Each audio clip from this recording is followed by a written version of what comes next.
Hello students, welcome to Patvekar Tutorials, Standard 9, Chapter 2, Work and Energy. Today's topic is work and formula for work. So what is work? Can you see in this picture which can be the work? We can see the girl is studying, girl is working, a boy is playing, boy is also working, girl is watching TV, she is also doing a work, a man is lifting a bag, that is also work. In our real life, these all pictures are related to work, but not in physics. In physics, work is said to be done when a force applied on an object and causes displacement of the object. जब भी work में force apply हुआ और displacement हुआ तभी वो physics में work कहलाता है, वरना वो वर्क नहीं रहता है. फिज़िक्स के हिसाब से ये वर्क नहीं है जो हम लोग जनरल लाइफ में जिनको वर्क बोलते हैं. ठीक है, इसीलिए वर्क का फॉर्मूला क्या है? Work is equal to force multiplied by displacement. This is very important formula. Work is equal to force multiplied by displacement. Okay, displacement होगा तभी वर्क होगा. जब भी फोर्स अप्लाई हुआ, डिस्प्लेसमेंट हुआ, तभी वर्क होगा, वरना वो वर्क नहीं होगा फिजिक्स में. Let us understand. अब यहाँ पर क्या हुआ? पहले हम लोग जैसे बोल रहे हैं, कोई जगह हम लोग ने फोर्स लगाया, डिस्प्लेसमेंट हुआ तो वो वर्क है. ठीक है, अब यहाँ पर क्या है? बॉय जिस तरह से इस पुली को पुल कर रहा है अपनी डायरेक्शन में. ठीक है, ये जो थ्रेड है जिससे वो पुल कर रहा है, इसको चला रहा है. अब ये ट्रॉली जब चल रही है, कौन से डायरेक्शन में चल रही है? इस डायरेक्शन में. लेकिन फोर्स किस डायरेक्शन में है? इस डायरेक्शन में है ना. फोर्स तो इस डायरेक्शन में चल रहा है, तो हमको क्या निकालना है? हमको हमारा फोर्स कहाँ पर होना चाहिए? हमको तो फोर्स इस डायरेक्शन में चाहिए था. Now let F be the applied force. ठीक है, तो अब ये जो अप्लाई फोर्स हो रहा है उसको हमने नाम दिया एफ. और ये जिस डायरेक्शन में ये ट्रॉली चल रही है उस डायरेक्शन में कॉम्पोनेंट क्या हो गया? फोर्स का डिस्प्लेसमेंट के डायरेक्शन में हमको फोर्स चाहिए था ना. हमको तो फोर्स डिस्प्लेसमेंट की डायरेक्शन में चाहिए, तो हमने उसको नाम दिया F1. ठीक है, अब कांट यू सी ये कैसे लग रहा है? ट्राइंगल की तरह लग रहा है ना. तो उसने क्या किया? एक थीटा नाम का एक एंगल बना दिया. ठीक है, अब इसको अगर हम लोग ज्वाइन करते हैं इस लाइन को, तो ये ट्राइंगल की तरह दिख रहा है, इसकी शक्ल ट्राइंगल की तरह हो गई है.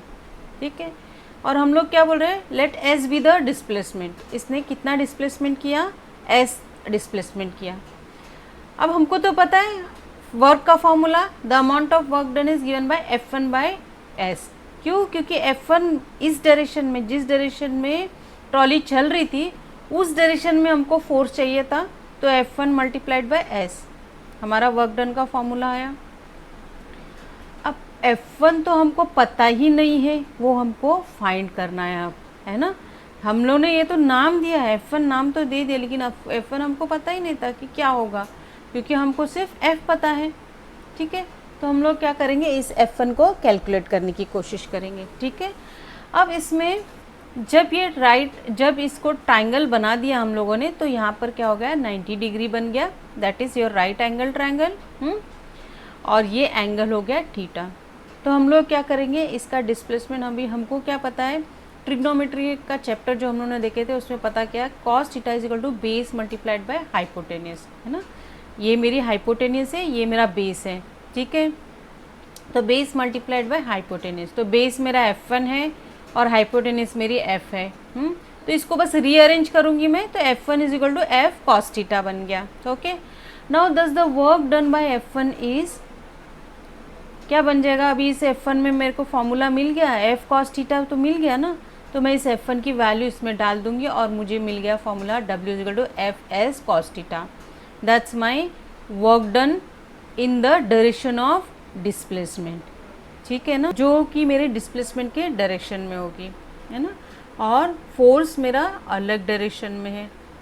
जब हम लोगों ने ये देखा फोर्स अलग डायरेक्शन में जब हम लोग कैलकुलेट कर पा रहे हैं, तो इन दिस सिचुएशन हम लोग ने ये कंसिडर किया था कि ये जो था ना, ये 90 डिग्री एंगल था.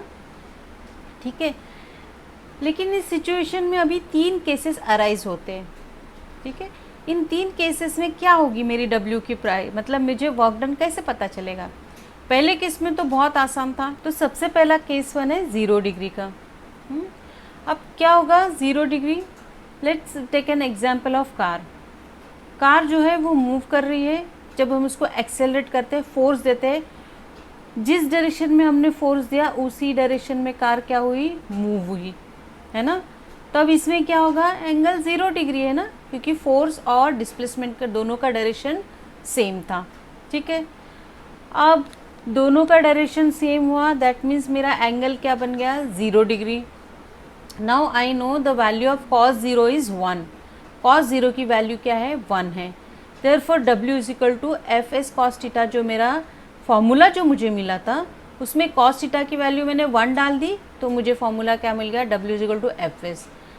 That means if the velocity if the displacement and the force are in the same direction, my formula for the work is equal to Fs.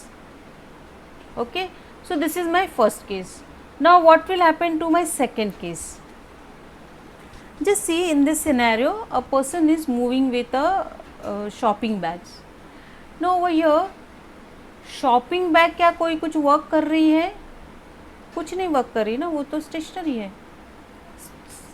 Shopping bag को एक पर्सन कैरी कर रहा है ना, that means shopping bag का तो कुछ work नहीं हो रहा है। क्यों? क्योंकि उसका कोई डिस्प्लेसमेंट ही नहीं है ना। शॉपिंग बैग तो उस पर्सन के साथ मूव कर रही है, that means shopping bag is not doing any work, है ना। लेकिन वो पर्सन जो वॉक कर रहा है उसके साथ तो वो जा रही है। अब शॉपिंग बैग जो है उसका डिस्प्लेसमेंट इस डायरेक्शन में है और उसका फोर्स इस डायरेक्शन में है, that means it's a 90 degree, but there is a force ना, force of friction is applied over here. जब वॉक हो रहा है तो फोर्स ऑफ फ्रिक्शन साथ में है। So in this situation a 90 degree angle is generated ना।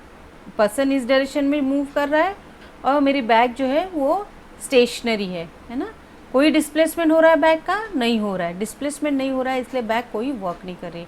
अब इस केस में क्या हो गया, इस केस में क्या हो गया, मेरा cos 90 मतलब 90 डिग्री जो एंगल था, तो मेरा cos 90 ज़ीरो, cos 90 की value zero. Therefore my formula W is equal to F S cos theta become zero, क्योंकि F S multiplied by zero, anything multiplied by zero is zero. Okay, so in this situation my work will be zero as we said, है ना, क्योंकि ये जो bag थी ना वो कुछ काम नहीं कर रही थी, है ना। कुछ काम कर रही है, नहीं कर रही फिज़िक्स के एंगल से, वरना ऐसा देखा जाए तो वो काम कर रही है। Then the next situation is case 3 where the angle is 180 degree. When suppose I am moving a ball, okay, ball हम लोग मूव कर रहे हैं। अब जब बॉल जब थ्रो किया तो क्या होगा, ऊपर चला जाएगा ना। जब उसका फोर्स ख़त्म होगा, जब हम लोगों ने फोर्स अप्लाई किया ऊपर चला गया, जब उसका फोर्स ख़त्म होगा तो क्या होगा, अपने आप नीचे आएगा। क्यों? Correct, it's a gravitational force, तो some force is applied. Now in this situation what happens, your displacement and the force of direction दोनों अपोजिट है ना। डिस्प्लेसमेंट कहाँ गई, ऊपर गई, है ना, और फोर्स कहाँ अप्लाई हुआ, नीचे हुआ। इसीलिए इस सिचुएशन में my angle is 180 degree and cos of 180 equal to -1। Therefore W is equal to F S cos theta formula becomes W equal to -FS। क्या बन जाएगा ये formula, -FS। Is that okay? So these are 3 situations where my work formula will keep on changing. Okay, now according to those situations I am going to divide my work into 3 categories, that is positive, negative and zero work.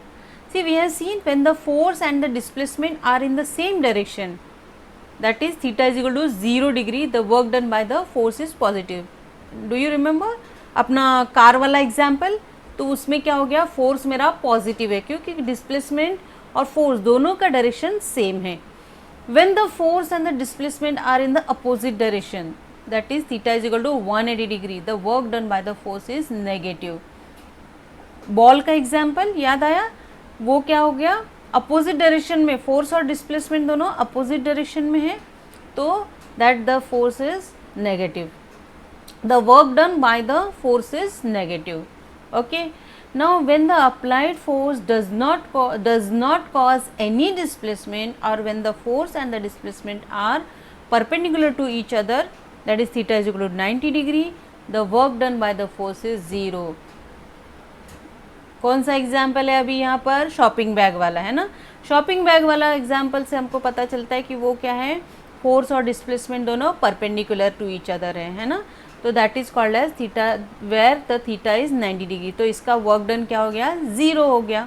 ठीक है, do you understood? Work done positive कभी होगा जब force and displacement same direction में होंगे. Work done negative कभी होगा? जब force and displacement opposite direction में होंगे. ठीक है, और जब 90 डिग्री में होंगे, परपेंडिकुलर टू ईच अदर होंगे, तो force is 0. Okay, please remember this 3 things. Do not get confuse with the angles. हाँ, एंगल्स के साथ कंफ्यूज मत होना, ऐसे याद रखना. Okay, so in this particular session we have seen certain formulas which you are going to remember. The first formula was W is equal to force multiplied by displacement. Okay, and then we have derived. So the first formula was for the work done when the force and displacement are in the same direction. Okay, now when the force and displacement are not in the same direction, the formula which we have derived is W is equal to Fs cos theta. Okay, now in this particular Fs cos theta we got 3 cases depending upon the angle of theta: 0 degree, 90 degree, 180 degree. Okay, in 0 degree it was W is equal to Fs, in 90 degree W was 0, and in 180 degree W was minus Fs. So it is called as positive work, 0 work and negative work. Okay, now what will happen if theta is having certain angle? If it is not 0, if it is not 90, if it is not 180, then my formula this Fs cos theta will be applied. कोई जो भी theta का angle होगा वो डाल के हम लोग वैल्यू वर्क की निकालेंगे. Okay, understood? That is for work, force and displacement, positive work, 0 work and negative work. Thank you.